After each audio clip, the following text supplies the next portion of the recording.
오늘 하나님께서 주신 말씀은 출애굽기 5장 15절에서 21절 말씀을 근거로 대적의 공격에 승리합시다라는 제목으로 하나님 말씀 증거하겠습니다.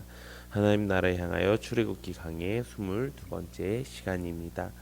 아무리 좋은 뜻으로 일을 시작하고 또 어떤 일을 패기 있게 시작하더라도 잘 안 풀리는 경우가 있습니다. 그것은 하나님의 일도 마찬가지입니다. 내가 하나님의 일을 위해서, 하나님을 위해서, 혹은 교회를 위해서, 혹은 내 셀을 위해서, 여러 가지 모습을 위해서 무엇을 일을 하는데 그것이 잘 안 풀릴 때가 있습니다. 그럴 때 우리는 내가 하나님을 위해서 이렇게 하는데, 또 하나님이 나와 함께 하신다고 하셨는데 하나님은 왜 나에게 더 큰 시련과 아픔을 주시는 거지? 라고 생각하면서 원망하고 불평할 수가 있습니다. 오늘 말씀은 바로 그렇게 하나님께서 원하고자 하시는 일을 했을 때 나에게 찾아오는 그 대적의 공격에 우리가 어떻게 반응해야 되고, 또 어떤 공격들이 있고, 또 어떻게 우리가 그 공격을 승리할 수 있는지 우리가 알아가는 은혜가 있기를 바랍니다. 그래서 우리가 지금 이 땅에서 하고 있는 모든 일들이 어떤 하나님의 섭리하신 대로 인도하여져서 가고 있는지, 혹은 어떻게 하나님께서 우리를 인도하실지에 대해서 우리가 말씀을 통해 깨닫는 시간을 가지기 소망합니다. 오늘 말씀에 보면은 모세와 아론이 지난주 말씀을 통해서 하나님의 말씀을 바로 왕에게 가서 전했습니다. 그러니까 바로가 오히려 더 완악하게 되어서 그 이스라엘 백성들에게 더 심한 노역을 시키는 장면이 나와 있습니다. 오늘은 그 장면의 다음 장면으로 똑같은 내용이긴 한데 이스라엘 백성들이 그것을 받아들이는 모습에 대해서 나와 있습니다. 오늘의 주인공은 바로 이스라엘의 감독원, 이스라엘 그 사람들을 감독했던 그 이스라엘 자손들을 이야기하는 것입니다. 그 감독원들이 이렇게 심해진 노역을 몸소 체험을 하고 바로 그 왕에게 가서 항의하는 내용이 오늘 본문의 시작입니다. 오늘 본문 15절에서 16절에 보면 이렇게 기록되어 있습니다. 이스라엘 자손의 기록원들이 가서 바로에게 호소하여 이르되 왕은 어찌하여 당신의 종들에게 이같이 하시나이까? 당신의 종들에게 집을 주지 아니하고 그들이 우리에게 벽돌을 만들라 하나이다. 당신의 종들이 매를 맞사오니 이는 당신의 백성의 죄니이다라고 말씀에 기록되어 있습니다. 이 말씀을 보면 이스라엘 백성들은 이미 하나님의 백성임을 생각하고 선포하고, 내가 이제 그렇게 살기로 결심했음에도 불구하고 바로 왕 앞에 가서 무엇이라 얘기합니까? 당신의 백성입니다라고 이야기하는 것입니다. 왜 이스라엘 감독원들은 이렇게 얘기할까요? 내가 이게 신앙생활 처음과 마찬가지입니다. 내가 신앙생활을 위해서 내가 하나님을 믿고 하나님을 내 주인으로 모시고 입으로 시인하고 마음으로 믿습니다. 근데 그것이 끝이 아니라 시작인 것입니다. 그렇게 하면은 내 삶이 바뀌고 생각이 바뀌고 가치관이 바뀌어야 되는데 아직 그러지 못하는 것입니다. 그러니까 내가 살아가는 내 삶 속의 모습 가운데 아직도 나의 주인이 세상이고, 아직도 나의 주인이 돈이고, 아직도 나의 주인이 가정이고 명예고, 이런 것들이 나의 주인이기 때문에 전혀 이것은 하나님의 사람이라고 말을 할 수가 없는 상황입니다. 그럴 때 바로가 이렇게 얘기했습니다. 하나님께 제사 드리는 것라고 말하는 것 자체가 게으름의 증거다라고 이야기합니다. 우리 17절 18절 제가 읽어보도록 하겠습니다. 바로가 이르되 너희가 게으르다 게으르다. 그러므로 너희가 이르기를 우리가 가서 여호와께 제사를 드리자 하는도다. 이제 가서 일하라. 집은 너희에게 주지 않을지라도 벽돌은 너희가 수량대로 바칠지니라. 사실 이 바로의 마음이 바로만 가지고 있는 마음이 아닙니다. 지금 우리의 삶 속에서도 세상 사람들이 가지고 있는 동일한 마음이라는 것입니다. 세상은 이렇게 얘기합니다.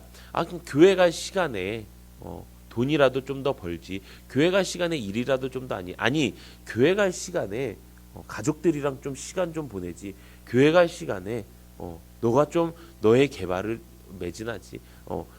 왜 그렇게 살아야 되냐? 주인이 바뀌지 않았기 때문이라는 것입니다. 이 이스라엘 백성들은 바로가 아직도 주인이었습니다. 그렇기 때문에 이 말에 대해서 반응하는 모습이 조금 달랐습니다. 하나님께서 우리에게 주신 것이 있습니다. 그것은 안식입니다. 하나님 안에서 영원히 누리는 안식입니다. 그 안식을 무시하는 것은요, 그냥 잘못하는 것이 아니라요, 그것은 그냥 죄라는 것입니다. 하나님이 주신 그 안식일을 지키지 않는 것, 십계명을 지키지 않는 거예요. 바로는 이 마음을 몰랐습니다. 이런 하나님의 뜻을 몰랐고요, 이런 하나님의 명령을 몰랐습니다. 그렇게 하니까 어떻게 합니까? 자기 기준대로 그렇게 말하게 되는 것입니다. 너희가 편하게 해주니까, 너희가 지금 하나님을 찬양한다고, 그것은 너희가 지금 편하다는 증거야. 그러니까 더 너희를 힘들게 해서 너희가 하나님이라는 생각을 들지도 못하게, 하나님께 예배드린다는 생각은 들지도 못하게 만들 거야. 이게 바로 마귀의 전략이라는 것입니다. 이럴 때 우리가 어떻게 해야 할까요? 그것은 우리가 계속 경험하고 있는, 우리가 계속 부딪히고 있는 그 세속적인 가치관에 대해서 담대히 맞설 수 있는 믿음을 굳건하게 만들어야 된다는 것입니다. 여러분, 전도 다 해보셨지요? 전도할 때 가장 어려운 게 무엇입니까? 전도할 때 어려운 것은 딱 하나입니다. 그들의 가치관과 내 가치관이 다르기 때문에 힘든 것입니다. 나는 내가 말씀이 중요하고 교회가 중요하고 내가 천국에 가는 길을 알았는데 그 사람은 어떻습니까? 그 사람은 아직 아무것도 모르는 것입니다. 내가 평생 맞다고 생각하는 것을 맞다고 생각하는 사람들입니다. 이렇게 가치관이 틀리니까 어떻게 됩니까? 말이 통하지가 않고요. 가치관이 틀리니까 내가 그를 설득하는 데 있어서 굉장히 어렵게 됩니다. 그래서 많은 사람들이 전도할 때 잘못하는 것들이 있습니다. 전도할 때 그들의 생각을 맞춰서 그들의 방법대로 그들의 말을 하면서 전도한다고 이야기합니다. 하지만 성경 어디에도 그런 식으로 전도하는 방법은 없습니다. 내가 미련한 것을 말하노라. 내가 하나님의 전도에 미련한 것으로 내가 하나님의 말씀을 선포하노라. 그들과 가치관을 같이 하는 게 아니고요. 그들의 가치관이 어떻든 내가 가지고 있는 하나님이 주신 그 말씀대로 바르게 전하는 것이 전도라는 것입니다. 우리가 인생 살아갈 때도 그렇게 살아가야 되는 것입니다. 내가 그들이 말하는 그 가치가, 야 니네 이렇게 해야 되는 거 아니야? 아니 조금 교회가 좀 모범이 돼야 되는 거 아니야? 세상이 모범이 돼야 되는데 어떻게 너희는 너희 생각만 해? 교회가 어떻게 너희가 그렇게 할 수가 있어? 교회는 사랑하는 것 아니야? 하나님은 사랑하라고 하지 않았어? 예수님은 사랑하라고 하지 않았어? 근데 너희는 왜 그렇게 너희만 생각해? 라고 하는 그런 말들 가운데 정말 그런가? 가 아니라 말씀에는 그렇게 나와 있지 않아. 너희가 이 말씀을 들었을 때 만약에 내가 전하지 않으면은 나의 죄이지만 전한 너희가 받지 않으면은 그 빚값을 너희가 다 지불하게 될 거야. 나는 그렇기 때문에 지금도 담대히 말씀을 전해.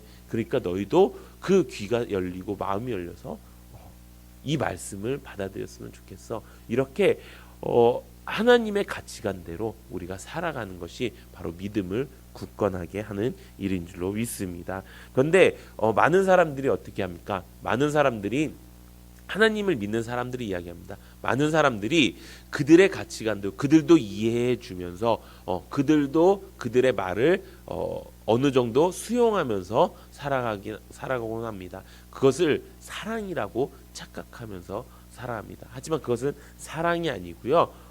혼합되는 거예요. 말씀이 혼합되는 것이고요. 내 마음이 혼합되는 거예요.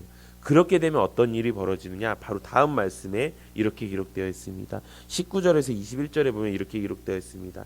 그 기록하는 일들을 맡은 이스라엘 자손들이 너희가 매일 만드는 벽돌을 조금도 감하지 못하리라 함을 듣고 화가 몸에 미친 줄 알고 그들이 바로를 떠나 나올 때에 모세와 아론이 길에 서 있는 것을 보고 그들에게 이르되 너희가 우리를 바로의 눈과 그의 신하의 눈에 미운 것이 되게 하고 그들의 손에 칼을 주어 우리를 죽이게 하는도다. 여호와는 너희를 살피시고 판단하시기를 원하노라. 아멘. 이 말씀을 통해서 우리가 알 수 있는 것이 무엇입니까? 세상 사람들이 하나님을 믿는 사람들이 세상 사람들과 혼합되면 혹은 세상 가치관을 갖게 되면요, 가장 먼저 나에게 시련이 다가왔을 때 가장 먼저 향하는 원망의 눈길이 바로 교회의 영적 리더를 향한, 교회를 향한 이런 원망이 생겨난다는 것입니다. 이 이스라엘 감독원들을 이렇게 힘들게 한 것이 누구입니까? 바로입니다. 바로 왕입니다. 그런데 그 원망을 어디로 돌립니까? 모세와 아론에게 돌리고 있다는 것입니다. 그러면서 이렇게 얘기합니다. 너희 여호와는 너희를 살피시고 판단하시기를 원하노라라고 하나님까지 들먹이면서 그들에게 원망을 쏟아놓습니다. 그런데 이 사람들요, 아무런 그런 믿음 없이 그렇게 이야기한 것이 아닙니다. 이 사람들이 어떤 사람들이냐면 지난번에 3장에 말씀드렸던 것처럼 모세가 아론을 통해서 이스라엘 백성들에게 이제 너희는 하나님의 백성이고 하나님께서 너희를 친히 그 애굽 민족에서 구원해 주실 것이야 라고 선포했을 때 아멘 하면서 그 말씀을 내가 받아들이고 그 모세와 아론을 환송했던 그 사람들이라는 것입니다. 우리가 신앙생활 가운데 여러 가지 일들이 있습니다. 그런데 신앙생활 잘하고 있을 때는 내 신앙이 어떤지 잘 모릅니다. 그런데 내 신앙 가운데 대적의 공격이 찾아왔을 때 그때 내가 향하고 있는 원망, 향하고 있는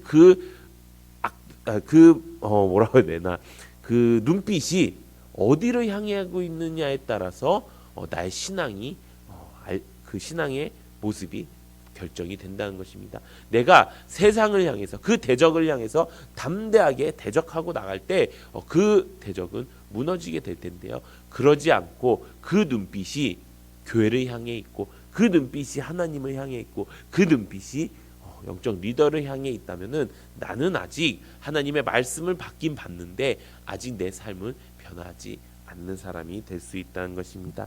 그렇게 되는 이유가 무엇입니까? 이 세상의 가치관과 우리의 가치관이 틀리기 때문입니다. 이 세상의 가치관은 한마디로 이야기하면 개인주의예요. 내가 잘 살면 돼요. 내가 소중한 것이고요. 내가 이 땅에서 잘 사는 것이 잘 사는 거예요. 그런데 하나님을 믿는 사람들은요, 이 개인주의를 끊임없이 무너뜨려 내려야 될 거예요. 왜 그렇게 내려야 될까요? 내 안에 예수 그리스도가 산다고 하나님이 분명히 말씀하셨는데 내 안에 예수 그리스도가 사는 게 아니라 내가 사는 거예요. 내가 사니까 내가 힘든 걸 못 견디는 거예요. 내 안에 예수 그리스도가 살면요, 내가 힘든 거요, 내가 힘든 거 예수님이 아시지요. 왜 모르시겠습니까? 그러면서 어떤 말씀이 있습니까? 내가 지금 예수님을 위해서 고난을 받습니다.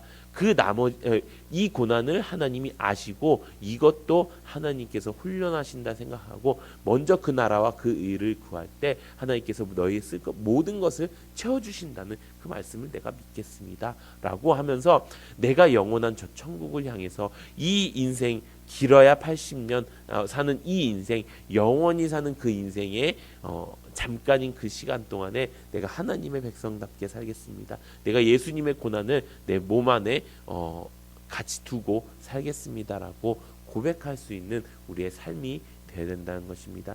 그것이 우리 삶 속에서 대적을 물리치는, 개인주의를 물리치는 가장 귀한 은혜인 줄로 믿습니다. 우리의 삶 속에서 수많은 일들이 찾아올 것입니다. 아니 이미 찾아왔고 그것이 하나씩 넘어갈 때가 있습니다. 그럴 때마다 내가 하나님 앞에 서 있을 때 내가 교회를 통해서 내가 말씀을 통해서 내가 교회를 통해서 하나님 주신 이 성령을 통해서 내가 이번에도 또 넘어갔구나, 이번에도 또 승리했구나 생각하면서 절대로 나의 힘든 일 가운데 교회를 원망하거나 영적 리더를 원망하거나 공동체를 원망하는 일 없이 우리 평생 천국을 준비하는 귀한 삶 살아가는 여러분들 되시기를 예수님의 이름으로 축원합니다.